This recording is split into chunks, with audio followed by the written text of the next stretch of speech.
जनकपुर नाम का एक गांव था जो कि चारों तरफ से जंगलों से घिरा है। गांव के पास से एक नदी भी निकलती थी। नदी के एक तरफ चूहों का एक बहुत बड़ा झुंड रहता था और चूहों के राजा का नाम था मुशकराज। वहीं दूसरी तरफ हाथियों का झुंड रहता था, उनके राजा का नाम था गजराज। एक बार की बात है, उस गांव में एक वर्ष तक बारिश नहीं हुई तो सभी गांव वाले उस गांव को छोड़कर शहर की तरफ चले जाते हैं। पानी ना होने की वजह से चूहे भी बहुत परेशान थे, तो चूहे उस गांव की तरफ को आ गए थे। पूरे गांव में चूहे ही चूहे हो गए थे।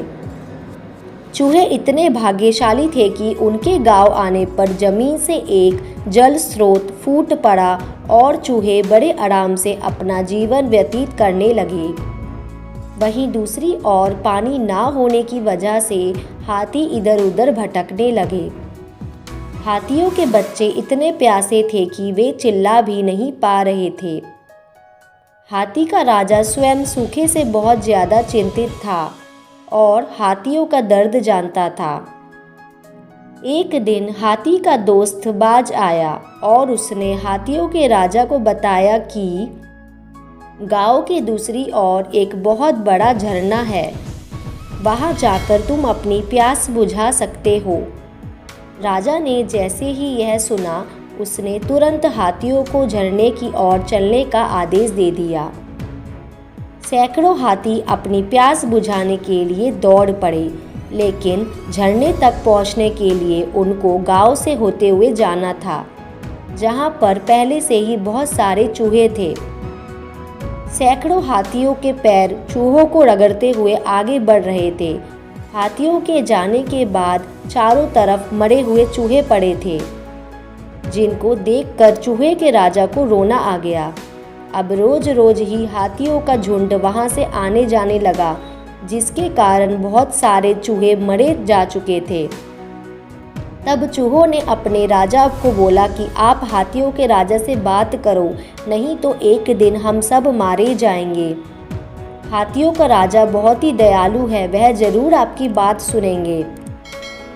अगले ही दिन मुशकराज हाथियों के वन में गया और वहां जाकर गजराज से बोला, हे महान हाथी, मैं आपसे एक निवेदन करना चाहता हूँ कि आप जब झरने की तरफ जाते हैं तो हर बार आपके पैरों तले हमारे हजारों चूहे मरते हैं। अगर यह बंद नहीं हुआ तो एक दिन हम सब खत्म हो जाएंगे। क्या कृपया करके आप झरने पर जाने का रास्ता बदल सकते हैं?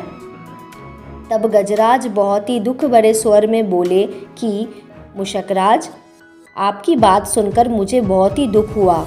हमें तो ज्ञात ही नहीं था कि हम इतना बड़ा अनर्थ कर रहे थे। अब हम झरने तक जाने का नया रास्ता ढूंढ लेंगे। गजराज की बात सुनकर मुशकराज बोला कि हे गजराज, आप बहुत ही दयालु हैं। आपने मुझ जैसे छोटे जीव की बात बहुत ध्यान से सुनी। आपका धन्यवाद। भगवान ना करे कभी आपको हमारी ज़रूरत पड़े तो ज़रूर याद कीजिएगा। तब गजराज ने अपने मन ही मन सोचा कि इस छोटे से चूहे की मुझे क्या ज़रूरत पड़ सकती है। उसके बाद गजराज ने मुशकराज को हंसते हुए वहां से विदा किया। कुछ दिन बाद पड़ोसी राज्यों के राजा ने अपनी सेना के दल में हाथियों की संख्या बढ़ाने के लिए सैनिकों को जंगल से हाथियों को लेकर आने का आदेश दिया।